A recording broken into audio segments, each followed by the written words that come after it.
These are the books that as of today, when I'm filming this video, that I am most looking forward to coming out this year.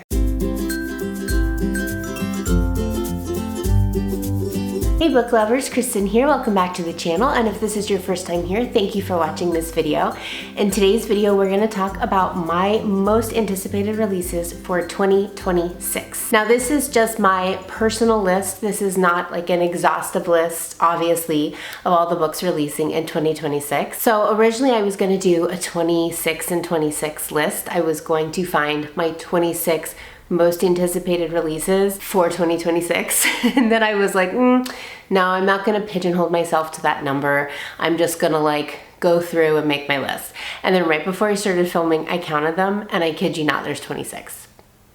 So I guess we are doing a 26 and 26. Here are the 26 official books that I am the most looking forward to coming out this year. So I'm just gonna go in publication order beginning in January. On January 13th, we have A Vow in Vengeance. That is book 1 in a brand new series called Immortal Desires, and that's written by Jacqueline Rodriguez, who is a debut author. Okay, so for this book, we have a 20-year-old female main character. Her name is Rune, and she has had everything taken from her by the Immortals, and she orchestrates this way to get into the immortal realm, which is supposed to be kind of like a punishment thing because she wants to find her family, and then she ends up at this cutthroat college called The Forge. And The Forge is a place where druids hone their unique tarot magic, which is like my favorite sentence. Like druids and magic coming from the power of tarot cards or a tarot deck. There's druids, there's seraphs, there's elves in this series. There is a dark prince who is kind of like the love interest for our main character, Rune. He is arrogant and he has his own like dark agenda.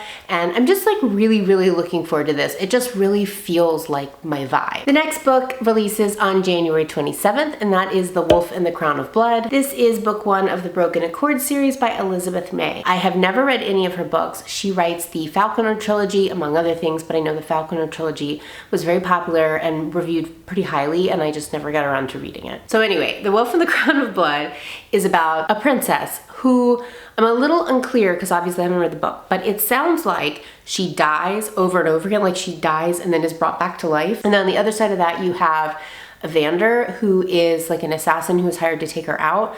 I'm not really sure how that works since she dies and comes back to life. Maybe that's not what she does, but the way it's written in the synopsis, that's kind of what it sounds like. It was also comped with the Plated Prisoner series, which I love. Seems like my vibe, and I'm really looking forward to this one. Okay, so that's all for January. Now we're moving into February, and February is a packed house. There are 6 books releasing in February that made my super duper all important most anticipated books list. So here we go. February 3rd has 3 releases that I'm looking forward to. The first one is a sci-fi. Please clap. The Forest on the Edge of Time by Jasmine Kirkbride. This one, the cover caught my eye, the description intrigued me. This feels like something I'm either gonna love or I'm gonna hate, and I'm really looking forward to it, so I hope it's love and not hate. This one is hailed as time travel climate fiction. I don't know what I don't know what exactly that means. I didn't know that was a subgenre, but I guess it is.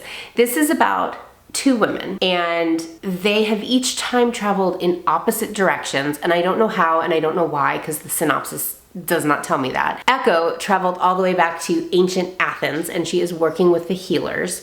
And Hazel traveled all the way forward in time to the future where there are literally no other humans left on the planet, and she's just surrounded in a lab by like robots or something like that, artificial intelligence. And both of the women have amnesia. They have no idea why they are or where they are or that they time traveled, I guess. But when they sleep at night, their subconsciouses like interconnect with each other, and they're able to kind of start to like piece together and figure out what in the heck is going on. So it sounds like a doozy. and I'm really excited. The Forest on the Edge of Time is going to have some competition because on February 3rd we also have Queen of Faces by Petra Lord. This is book 1 of the Queen of Faces series, which will be a brand new series and a brand new author for me. I am pretty sure Petra Lord is a debut author, but don't hold me to that. Okay, so this one is another kind of like science fiction-y. When I read the description, it feels a little bit like sci-fi and a little bit like fantasy. So I'm not really sure like which genre of speculative fiction we would really classify this as, but whatever. It sounds amazing, and that's really all I need to know about it. Our main character, Anna, she lives in this world where rich people can like jump bodies, like they can trade bodies because they can afford it. And so they'll like trade bodies like they trade outfits and like swap out for a new one when they get sick or whatever. And Anna is inside a male body and it is dying. It's decaying from the inside and she needs a new body, but she's poor and she can't afford it. So she breaks in somewhere and steals herself a body to put her conscious in, and not 100% sure how all that's gonna work, but she gets caught and then she gets sent to like this academy where she has to learn to be, I think, an assassin. So the whole body swapping thing, there is definitely some like trans allegory going on here, and the mix of like fantasy and science fiction elements. Everything about this I'm really looking forward to, but that cover definitely is what caught my eye first. Amazing cover. How to Kill a Guy in 10 Dates is our last February 3rd release. This one was by Shaylee Thompson. Now, this one was recommended for people who like Butcher and Blackbird and the Ruinous Love series, which is me. As soon as I heard that, I was like, what is this? Not that this is necessarily anything like those books, but just like the feeling and tone of the book, I think. Okay, so let me just give you the synopsis. So Jamie Prescott and her BFF Lori, they go to speed dating. Jamie is not that excited. She just kind of goes begrudgingly. She doesn't really think she's gonna meet anybody. And then in the middle of this whole speed dating event, one of Jamie's speed dating dates like gets murdered. I think it's like the lights go off and the lights come back on and like the guy across the table from her is dead. It's something like along those lines. And then apparently throughout the book, more bodies keep piling up and Jamie has to use her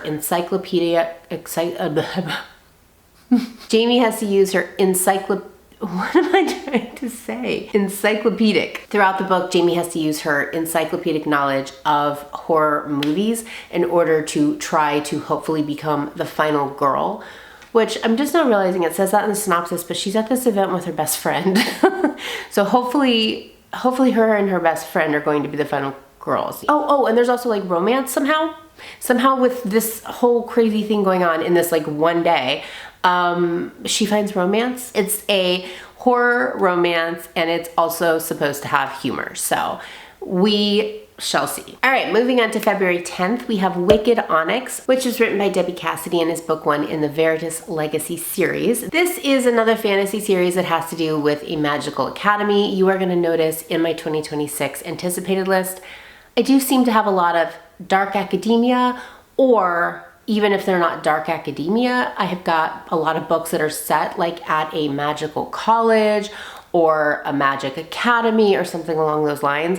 And I'm not sure why. I mean, I'm not mad at it, but like, I don't know if that's gonna just be like my theme for this year. So in Wicked Onyx, our main character, she comes from a cursed bloodline. Something happened with like a great aunt or something like that a long time ago.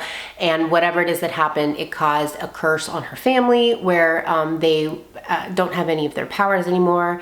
And so she still goes to Nightbridge Academy, but she does not have any like powers or abilities. And so basically it's about this powerless person being at this academy full of sorcerers who have abilities that she currently doesn't have access to. And then also what kind of piqued my interest was the last paragraph of the synopsis talks about how there is like whispers of desires while she sleeps, and like there's 2 men that she is attracted to at the academy. And you know, I wouldn't be mad at a love triangle. I'm cool with like the occasional love triangle as long as it's done really well. On February 17th, we have Half City, which is book 1 in the Harker Academy series by Kate Golden. This is another new to me author and another book set at a magical freaking academy. I don't know what to tell you guys. This one caught my eye first because of the cover and the title. Half City kind of reminds me of like the OG urban fantasy books, like the Kate Daniel series and series around that time that released. The cover and like the title style were similar to that. And then also our main character, Viv, she is a demon hunter. She used to hunt demons with her father, and her father has died, so now she's hunting them on her own. And through a series of events, she ends up at Harker Academy, which is where she can train to hunt demons, I guess, even better than she currently is. Although they call demons deviants in this world. It's like a school for deviant hunters. And I believe she's like 21, so this is like an adult. It's like a college or like a postgraduate type of school. So I don't know, this one just felt like a little bit of a breath of fresh air. There wasn't anything super unique or super like inventive just in the synopsis alone, but just the cover illustration and like the title, and I don't know, it felt like the old school urban fantasy books that really got me like in love with fantasy reading several years ago. So I don't know. All right, and closing out February is The Girls Before by Kate Alice Marshall. This one releases on February 24th. The Girls Before is a mystery thriller. I read another Kate Alice Marshall book last year called A Killing Cold.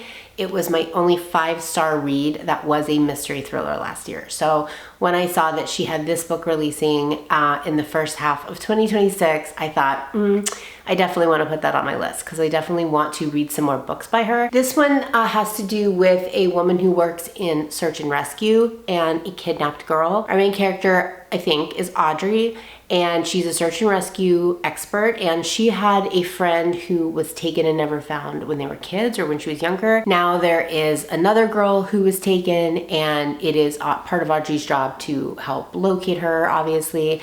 And I guess there are different POVs, so I guess we kind of see the point of view from the girl who has been kidnapped, who's been held in a basement, and then we also have Audrey's point of view as like the search and rescue person, like working with the police and all that. So I thought that like the dual POVs would kind of bring something a little bit different as far as a mystery thriller goes, and also really just excited to see what else Kate Alice Marshall writes. All right, that brings us to March. March is a little slower for me than February. There are only 2 releases in March that have me all in a tizzy. The first one is The Fox and the Devil by Kirsten White. This one releases on March 10th, and as far as I know, it is a standalone.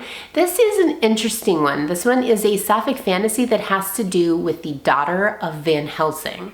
So that's kind of what like intrigued me. So our main character is Van Helsing's daughter, and she discovers him dead. She's a scientist and she's into modern technology. It's modern technology at the time because this takes place in like the late 1800s going into the beginning of the 1900s. So she discovers her father's body dead, and she discovers this beautiful woman leaning over her father or like crouched over her father. So she assumes that like either she killed him or she had something to do with it or whatever, but she like vanishes off. And she's a vampire, FYI. And so Anna Kay, I'm not really sure how you say that. She becomes obsessed with finding this mystery woman and also like figuring out what happened to her father. And she receives letters over the years, like while she's investigating, and they're always signed Diavola or Diavola. I've seen that name a lot, but I'm never sure how to pronounce it, which means devil. So I like this because it has to do with Van Helsing's daughter. It has to do with the science and technology that was used at the turn of the century, and it has to do with vampires. I also like this because the description of this one kind of reminds me of the show Killing Eve. It kind of gave me that same kind of feeling. On March 31st, one of my most anticipated releases of the entire year, This Kingdom Will Not Kill Me by Alona Andrews is releasing, which I find extremely exciting. This is book 1 in a brand new series, Maggie the Undying. I just almost like scrolled right past this because the cover is like, okay, there's nothing wrong with the cover, but it wasn't one of the covers for this year that like grabbed me instantly. What grabbed me was what I saw was by Alona Andrews, and I was like, hold on, please. Alona Andrews is a husband and wife author team that wrote one of my all-time favorite series, which is the Kate Daniel series. She is releasing a new high fantasy that I'm so excited about our main character Maggie, who goes to sleep at night and wakes up within the pages of this fantasy book. It is a book from this like famously unfinished dark fantasy series that she loves, and she has just like ended up in the unfinished like final book of the series. And one of the quirks is that she can't die, or rather like she can die but then her body heals and she comes back to life. So that's like a little bit of a weird quirk that she discovers while she's in this world. This one talks about like a lot of cool side characters and just such a unique premise. Plus, I trust Alona Andrews, like, here is my life, please take care of me. If this is not a 5-star read, I'll be pretty bummed because I'm really, really looking forward to this. This is one of my predicted 5-star reads of 2026. Oh, I hate saying that about books, but yeah. All right, going into April. Much like February, April has 6 new releases that I'm super excited about, including 3 releasing on April 7th. The first is Rites of the Starling, and this is the sequel to Shield of Sparrows by Devney Perry. I really, really like Shield of Sparrows. I can't say that I loved it. I kind of went back and forth while reading it. I swear that book was like a 3-star, a 4-star, a 5-star, a 4-star, a 5-star, a 3-star, a 4-star. Like, I was all over the place from reading it. But I can see it being a series that grows and gets better and better with each book. So I am very much looking forward to Rites of the Starling, and I really don't know that much about it. I mean, we did leave with some cliffhangers in book 1, obviously. So I want to know where the story is going to go. And I just also really like our main characters. So I want to see what happens. Also on April 7th, we have The Escape Game, which was written by Marissa Meyer, one of my all-time favorite YA authors, and co-writing with Tamara Moss, who is a new to me author. And I think this is a standalone. Yeah, it's a standalone. So this is a young adult murder mystery. I'm very excited. There's no, to the best of my knowledge, fantasy elements. And Marissa Meyer, if you know her work, she has written pretty much mostly fantasy and sci-fi in the YA space. So I'm interested to see what her first non-fantasy and non-sci-fi book is like. This has to do with like a TV show. It's like an escape room where a bunch of teens will come on the show, but apparently like the year before there was like this big deal because one of the contestants died while filming or something like that. And so now we have this new year, new set of contestants competing in the escape room, and one of them is secretly there to investigate what happened to the girl that died last year. So I don't really know much more about the plot than that. I'm really just here for Marissa Meyer. And if she chose to co-write a book with Tamara Moss, I'm assuming she must be pretty awesome because Marissa Meyer chose to write with her. So I'm really looking forward to this one. And finally on April 7th, we have The Ending Writes Itself, written by Evelyn Clark. Finally on April 7th, we have The Ending Writes Itself, written by Evelyn Clark. Evelyn Clark is, surprise, actually two authors. It's actually 2 authors.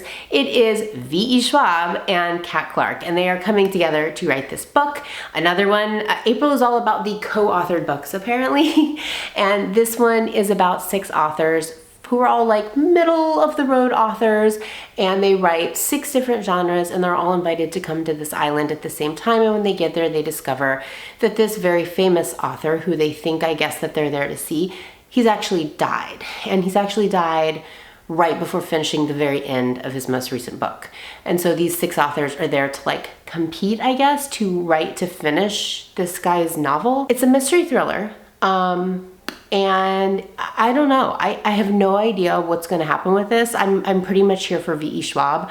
I'm not super familiar with Kat Clark, unfortunately, but again, just like the last one, I have to assume she must be pretty awesome if V.E. Schwab chose to author a book with her. So okay, on April 21st, we have Japanese Gothic, written by Kylie Lee Baker. Kylie Lee Baker is the author of Bat Eater and Other Names for Cora Zhang. I'm not quite sure how to say the last name, but this was like a big breakout horror hit from 2025 that is on my TBR, and I still have not read yet. It's just sitting on my Kindle waiting for me to read it. But Japanese Gothic has another really unique premise to it. There are 2 timelines from 2 different time periods. So we're going to read from a point of view of somebody in 2026 and a point of view of somebody in 1877. They're like each seeing the other person bleed into their timeline a little bit. So like as we read from each person's life and their POV, I guess we're going to see like periods where like one person looks outside and sees the other person or whatever. So these timelines are somehow bleeding into each other. I don't know how that's gonna work. That's not my job. My job is to read it and enjoy it. What I find most interesting is the last two sentences of the synopsis on Goodreads. So here's the two timelines, here's the two people, here's the weird stuff they're seeing, and then it ends with saying this: one of these people is a ghost, and one of these stories is a lie. Pardon? Something is hiding beneath the house of sword ferns, and Lee and Sen will soon wish they never unburied it. That's what got me for this one, plus the author, because I know people that read the Bat Eater book that absolutely adored it. So then on April 28th, we have one of my most anticipated books from one of my most beloved series.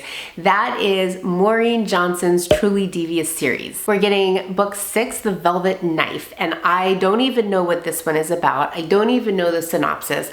I know that we left with some crazy kind of personal issues for our main character Stevie from book 5. Other than that, I don't know, I'm just gonna read it no matter what the synopsis says, because I love this author and I love this series. So if you're not familiar, this is a YA mystery series. Our main character Stevie, she has anxiety and she has panic attacks, which I really love the rep for that as somebody who also suffers from those. I just really identify with the Stevie character. I love that she is smart and she's ballsy, and I just think she's like a really good balanced character with like faults, and she feels real. And in the first 3 books in the Truly Devious series, Stevie is at this school basically for like genius teenagers. She is solving mystery, a murder mystery that happened like years and years and years before while she's there. That's like become her school project. After that trilogy was over, Maureen Johnson just kind of took that same group of characters from that school, like Stevie and all of her friends, and just like gave them other murder mysteries to solve.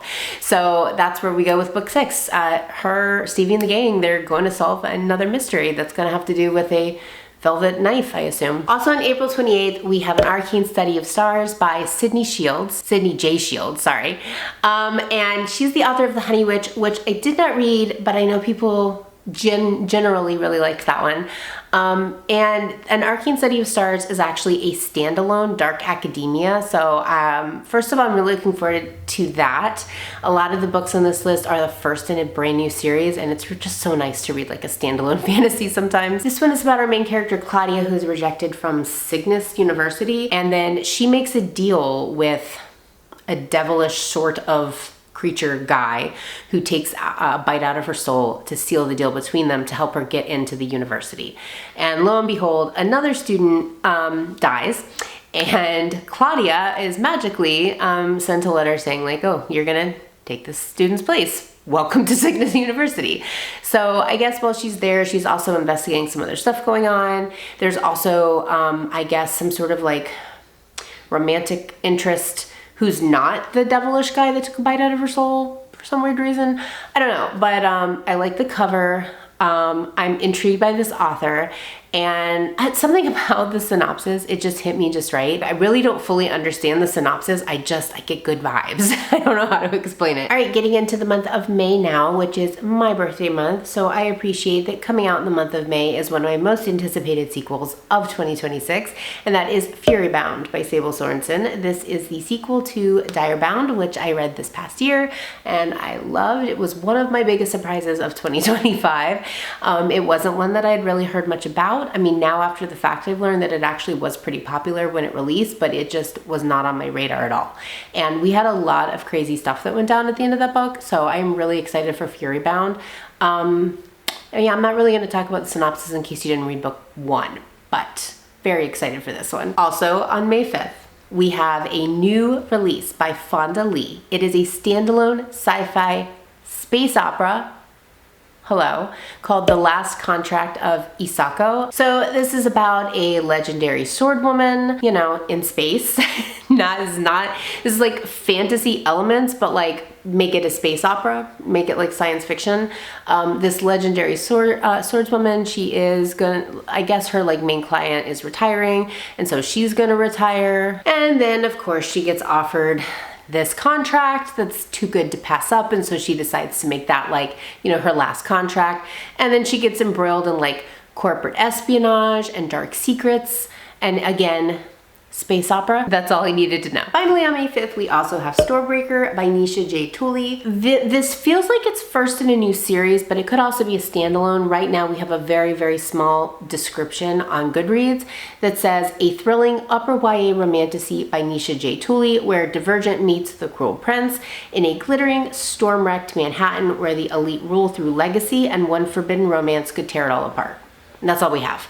So what drew me to this one was the super duper cool cover, which sometimes you see like a picture of cover online, you're like, that's a pretty cover, but I bet that thing is a banger in person. And that's how I feel about I'm pointing at my computer like you guys can see.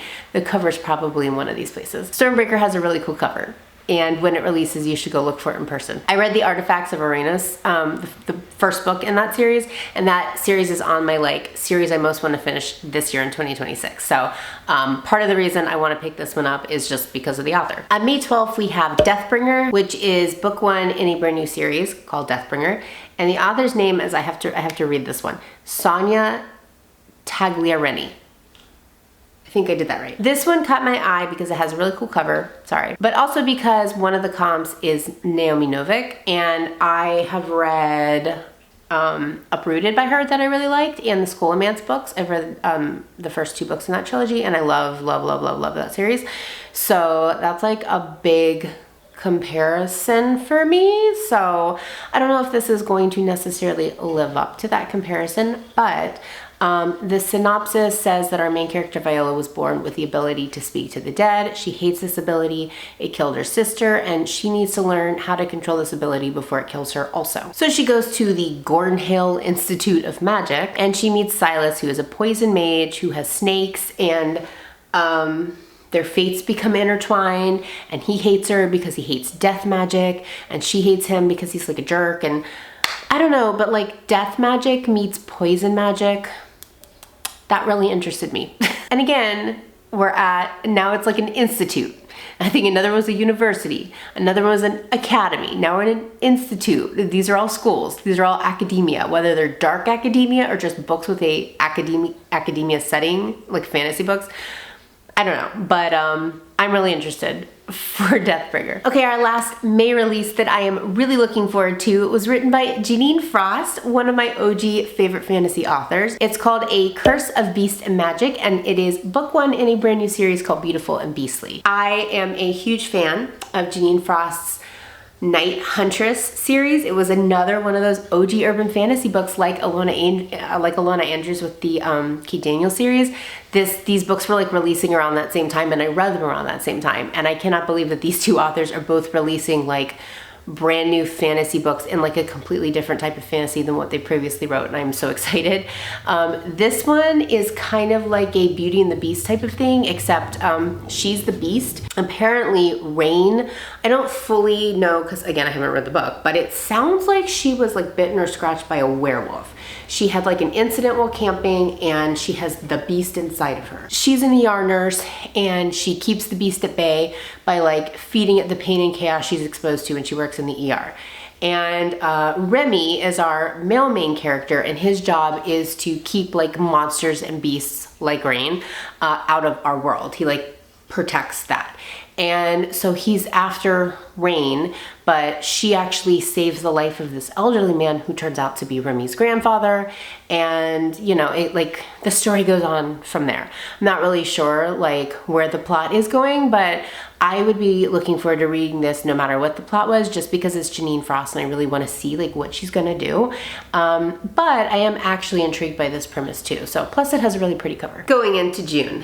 In June, we have The Harvest Season by Bren Weaver. This is book 2 in the Seasons of Carnage trilogy. And this one is going to be releasing on June 9th. So I actually haven't read Taurus Season, which is book 1 in this trilogy, but like I said earlier, I love Bren Weaver and I love the Ruinous Love trilogy. So I am really looking forward to Harvest Season, even though I haven't read the first book. And I don't know, maybe in June I'll just read both of them back to back. No, I actually will almost definitely read Taurus Season before that, but still looking forward to Harvest Season. What I think is really interesting about the Seasons of Carnage series is that in Ruinous Love, all 3 books in that trilogy each focus on a different couple, even though they were all together and like all the characters were in all the books for the most part. But it was focused on a different cover.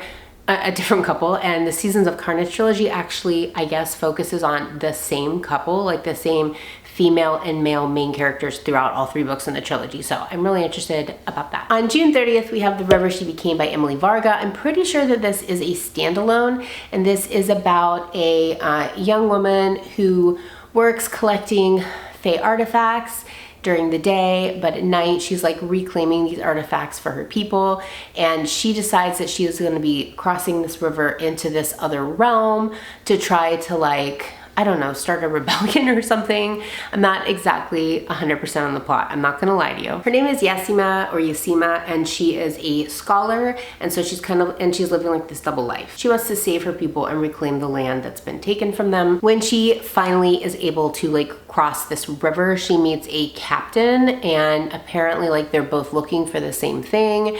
I'm a little confused from the synopsis if Yasima is Fae or if she's a human and the people who like took away her people's land were Fae, or if they're 2 different versions of Fae. I'm a little iffy on that, I'm not gonna lie to you. I'm just really interested in like the Fae relics and the crossing into the immortal realm to like save her people, and I don't know, something about this one just like really piqued my interest. Okay, on July 7th, Every Version of You by Natalie Messier, which is mostly a contemporary romance, but it has this weird speculative fiction, paranormal, fantasy element in it. I'm not really sure where this would, maybe this would even be considered like a science fiction element actually, because it has this like one little detail, and that's time travel. Our main character, her name is Joey, and she is living her normal life in the normal world, and her love life isn't going so great, and I guess something happens at this dinner party with this guy who she's been secretly in love with for a long time, and she gets an opportunity. I don't know if she gets to make the choice or she like wakes up the next morning. I'm not sure how it works, but she gets the opportunity to travel back in time to college. And I guess that is when she met this guy that she's been secretly in love with for years, that she was friends with. And so she gets to travel back to college, and she has the option to maybe change the way that her life has gone. Like, she has all her memories from her current time and everything like that. So while she is trying to like fix things so that she ends up with this guy, she actually ends up finding herself attracted to and interested in this other guy, into this other male character. This is one of those books that it's like, it's not fully a contemporary romance because it has like this really obvious like non-contemporary aspect to it. And so when a contemporary romance has something like that thrown in, automatically like, yes, please. that's the type of thing I want in my contemporary romance. Time travel. Yes. The only other July release that I'm really looking forward to, and that's on this list, is Emily McIntyre's Forsaking the Midnight, which is book 2 in Defying the Stars. We don't have a cover, we don't have a synopsis, and we don't even know which 2 characters are gonna be the couple we're focusing on in this book, but again, not a big contemporary romance reader. Contemporary romances have to have some sort of like extra little element, some unique element to them to really like draw me in. And for this series, it's the fact that they are all retelling from literary tragedies, but Emily McIntyre is rewriting them to give the couples a happy ending. So the first one was like a reimagining of Romeo and Juliet, but all of the books are in like this same town. So you're gonna have like characters appearing in each other's books and stuff. So really excited to see who book 2 is gonna be focusing on. Sadly, there are no books in August that I am looking forward to reading. Okay, the last book on my most anticipated releases of 2026 list is a release for September 1st, and that book is The Knave and the Moon by Rachel Gillig, and this is the sequel to The Night and the Moth, which is book 2 in Stonewater Kingdom series, and I believe the completion of what I'm pretty sure is a duology. So The Night and the Moth was a 5-star read in 2025. I absolutely adored it. Loved it. Straddles the line between gothic fantasy and romantasy. It was so good and so unique. Of course, it's Rachel Gillig. Don't know anything about it. We don't have a cover. We don't have a description yet, but we do know as of right now it's supposed to release on September 1st. So big time looking forward to that. Sadly, there are just no releases coming out in October, November, and December that I even know about at this point. Just a lot of those books haven't really been talked about. I'm sure there's probably going to be a lot of things in the fall and winter of 2026 that I'm really excited to read. They just don't have release dates yet, so they're not on my radar right now. So that's it. That is my 26 for 26. ironically, it is 26 books that I am highly anticipating that are releasing in 2026. I didn't even do that on purpose, but there you go. If you've made it to this point in the video and you enjoyed the video, feel free to give it a like, but even better, you can subscribe to the channel and help me out. I am trying to reach a goal of 1,500 subscribers. I have no idea how long that's gonna take, but you can help me out by hitting that subscribe button. And leave me a comment in the comment section below. Which of my new releases are you most looking forward to? Or are there some new releases that I missed that you think that I would really love? Let me know in the comment section. As always, thank you guys so much for watching this video, and I will see you next time. Bye.